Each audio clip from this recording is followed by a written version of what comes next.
Daf Yomi, Tractate Menachot, page 30, Daf Lamed, starting from the bottom of 29b, the bottom of the page. Okay, with the words Agra Chamu de Rabbi Abba Havile Yeserois Besvire Besifre Sada Kamade Abba Amale Bahaman Elbe Chaserois. The Gemara relates Agra, the father-in-law of Rabbi Abba, had many extraneous letters in his scroll. He came before Rabbi Abba to clarify the halacha.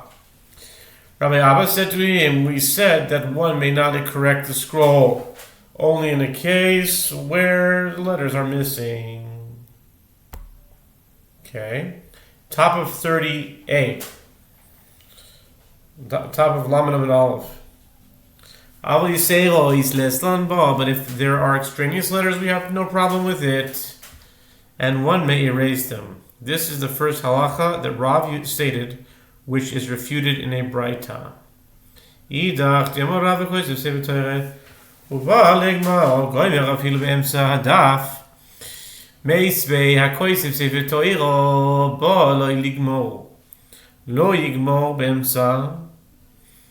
Hadaf kederech shegomer b'chumashin en mekatz v'hol echad tzoi b'daf ki gomer b'rav b'chumashin.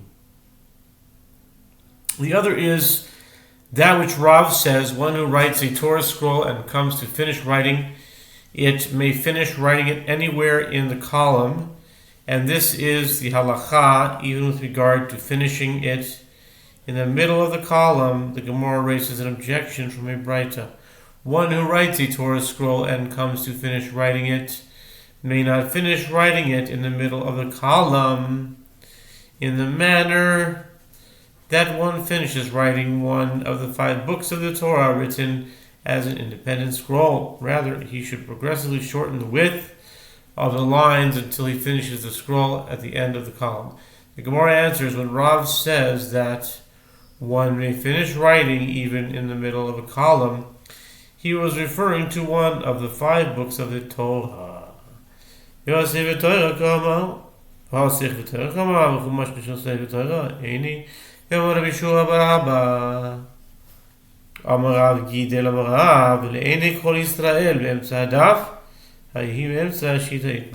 Gemara asks, but doesn't Rav say his statement with regard to a Torah scroll? The Gemara answers, he was referring to one of the 5 books that constitute a Torah scroll.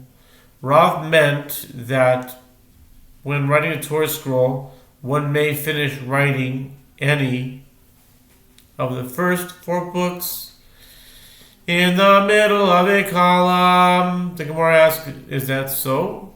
But doesn't Rabbi Yehoshua bar Abba say that Rav Gidel says that Rav says the words in the sight of all Israel, Deuteronomy 34:12, which conclude the Torah, may be written even in the middle of the column? The Gemara answers that ruling that was stated is with regard to finishing the Torah scroll in the middle of a line, meaning in the middle of the width of the column. Rabbanan Amariah B'Yemtza Shita, Rabbi Ashi Amar B'Yemtza Shita Davka V'Hilchasa B'Yemtza Shita Davka. The Gemara cites another opinion. The rabbis say that one may finish writing a Torah scroll even in the middle of the line, but one may finish writing it at the end of the line as well. Rabbi Ashi says that one must finish writing the Torah scroll specifically in the middle of the line, and the halacha is that it must be ended specifically in the middle of the line. Amar Rabbi Yehoshua bar Abba, Amar Rav Gidel, Amar Rav Shmona Psukim Shebatorah Yochid Koyer Oisam Beveis HaKnesses Keman Delo Ki Rabbi Shimon. Rabbi Yehoshua bar Abba says that Rav Gidel says that Rav says, with regard to the last 8 verses of the Torah in Deuteronomy 32, 5-12, a single No, I think I made a mistake here. It's Deuteronomy 34 has to be. I made a mistake. It's not 32. It's 34. Yeah. Deuteronomy 34, 5 through 12. A single individual reads them in a synagogue, as that section may not be divided between two readers. The Gemara asks, in accordance with whose opinion is this said? It is not in accordance with the opinion of Rabbi Shimon. Tanya v'yom Moshe v'Hashem. Efshar Moshe chai, because of Yom Moshe, Shem Moshe. Ela ad kan, because of Moshe. Mikan ve'elach, because of Yehoshua ben Nun. Divrei Rabbi Yehuda v'amri lo Rabbi Nechemia. As is taught in bright, the verse states that Moses, the servant of the Lord, died there. Deuteronomy 34, verse 5. Is it possible that after Moses died, he himself wrote and Moses died there? I don't see why not. If he's writing the future, he said Moses died there. I don't see what the problem is. Rather, Moses wrote the entire Torah until this point, and Joshua ben Nun wrote from this point forward. This is the statement of Rabbi Yehuda, and some say that Rabbi Nechemia stated this opinion. Amar Lord B'Shimon, Efshar Sefer Torah Chaser Ois Achas, Uchsiv L'Koach Es Sefer Torah Zeh, V'Samtem Oisoi. Rabbi Shimon said to him, is it possible that the Torah scroll was missing a single letter, but it is written that God instructed Moses, take this Torah scroll and put it by the side of the Ark of the Covenant, Deuteronomy 31:26, indicating that the Torah was complete as is, and that nothing further will be added to it. Elad kan Kadosh Baruch Hu Omer Moshe Kosev Yomer. Mikan ve'elach Kadosh Baruch Hu Omer Moshe Kosev B'dema. Ka'omar Shneimar Alan. Vayomer Lahem Baruch Mipiv Yikra Elai. Yikra Elai et kol hadvarim ha'ele. V'ani Kosev ala Sefer B'diyoi. Rabbi Shimon explains, rather, until this point, meaning the verse describing the death of Moses, the Holy One Blessed be He dictated, and Moses wrote the text and repeated after him. From this point forward, with regard to Moses' death, the Holy One Blessed be He dictated, and Moses wrote with tears, without repeating the words, due to his great sorrow, as it is stated there. With regard to Jeremiah's dictation of the prophecy of the destruction of the temple to Baruch ben Neriah.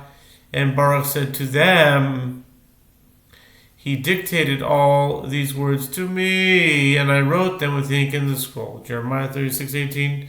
But he did not repeat the words after Jeremiah. Lema de lo ki Rabbi Shimon, afilu tem Rabbi Shimon hoil v'ishtani ishtani. The Gemara now states, its inference, shall we say, that the ruling of Rav, the last verses of the Torah are read by only one reader, is not in accordance with the opinion of Rabbi Shimon, since according to Rabbi Shimon these verses are similar to all other verses of the Torah, as they were all written by Moses. The Gemara answers, you may even say that Rav's ruling was stated in accordance with the opinion of Rabbi Shimon, since they differ from the rest of the Torah in one way, as Moses wrote them without repeating the words. They differ from the rest of the Torah in this way as well, and they may not be divided between two readers. Amar Rav Yehoshua bar Abba, Amar Rav Gidol Amar Rav, Lukech Sefer Menachot, Ki Chaytev Mitzvah Menachot, Kasvo Imale Alav, Kasvo Ki'ilu Kiblo Me'ar Sinai Amar Sheshes, Imigvia Filo Ois Achas, Mali Alav Ki'ilu Kasavoy. And Rabbi Yehoshua bar Abba says that Rav Gidol says that Rav says, one who purchases a Torah scroll in the marketplace is akin to one who snatches a mitzvah in the marketplace, as the proper manner in which to perform the mitzvah of writing a Torah scroll is to write one for himself.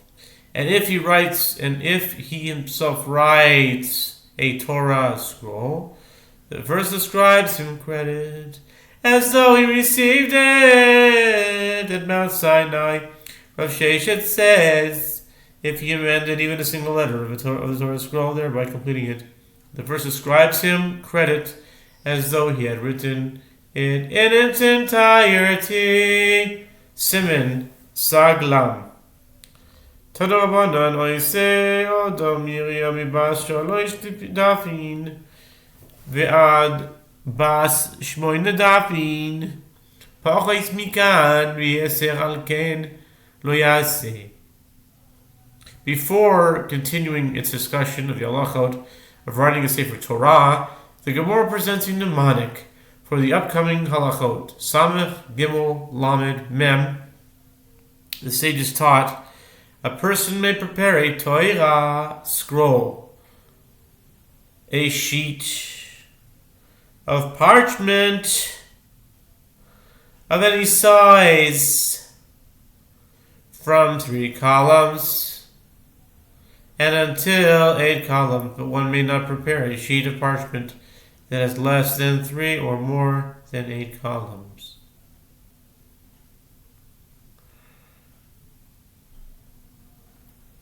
What does it say here? A person may prepare a Torah scroll, a sheet of parchment of any size, from 3 columns until 8 columns, but one may not prepare a sheet of parchment that has less than 3 or more than 8 columns. Okay. ולא יעלו בדפים מפני שנהיה גרס ולא ימי בדפים מפני שאינם משויטטויס אלא כגון למשפחוסם שלוש פעמים. And he may not increase the number of columns, for example, by writing 8 columns on a narrow sheet of parchment, since then each column has the appearance of a missive due to its narrow lines. What's a missive? It's a letter, I think. I'm guessing. And he may not decrease the number of columns, for example, by writing 3 columns on a wide sheet of parchment, since then the lines will be so wide that the reader's eyes will wander, as it will be difficult to find the beginning of a line. Rather, the ideal width of a line is, for example, where one can write Lemishpechosehem. I'm sorry, I made a mistake. It was Lemishpechosehem. Lemishpechotechem. That's what it is. Not Lemishpechotam. It's Lemishpechotechem, Lemishpechotechem, Lemishpechotechem. That's told 3 times. That's what a line should be. Like that. Okay? Nizdam lo yiri abas tesha dafim lo yiri chalok sholosh nekan v'shesh mikan and ha'am nekan v'chamesh nekan. If one happened to acquire a sheet of parchment that has space for 9 columns exceeding the 8 column limit, he should not divide it into 2 sheets of parchment with 3 columns here and 6 columns there. Rather, he should divide it into 2 sheets of parchment with 4 columns here and 5 columns there, so that the 2 sheets will be similar in width.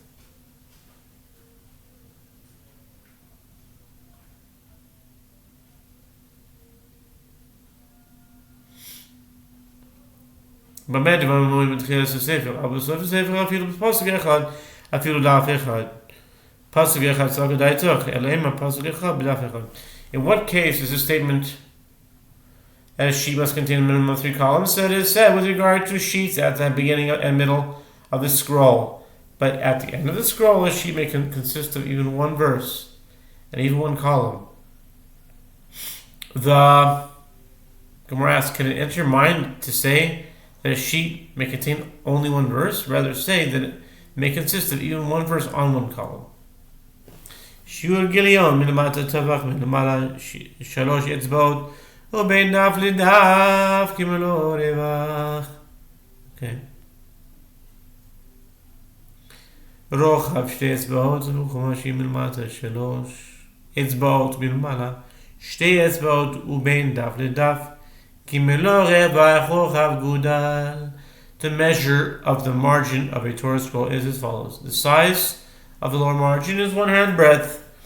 There is a requirement for a large margin there so that a reader not inadvertently rests his arm on the writing. The size of the upper margin, which is less susceptible to that occurrence, is 3 finger breadths. And the space between each column is equal to the full width of 2 finger breadths, and with regard to one of the 5 books of the Torah that is written as an independent scroll, The size of the lower margin is 3 finger breadths. The size of the upper margin is 2 finger breadths, and the space between each column is equal to the full width of a thumb breadth. Benchiz lo shita kimuno shita ben teva teva kimuno os katana ubein os leos kimuno chutasara. And the space between one line of a Torah scroll and the following line must be equal to the space of a full line. And the space between one word and the following word must be equal to a full small letter. And as for the space between one letter and the following letter, it is sufficient for it to be equal with a full hairbreadth. Al yimait odom esaksav lo mipnei revach shel mata v'lo mipnei revach shel mala v'lo mipnei revach sheben shita leshita v'lo mipnei revach sheben parsha leparsha. The halachot of the margins notwithstanding, a person may not reduce the size of the writing in a manner that the size of the writing is not consistent, not in order to ensure the correct amount of space for the lower margin, nor in order to ensure the correct amount of space for the upper margin, nor in order to ensure the correct amount of space between one line and the following line, nor in order to ensure the correct amount of space between one passage and the following passage, as this is not aesthetically pleasing. If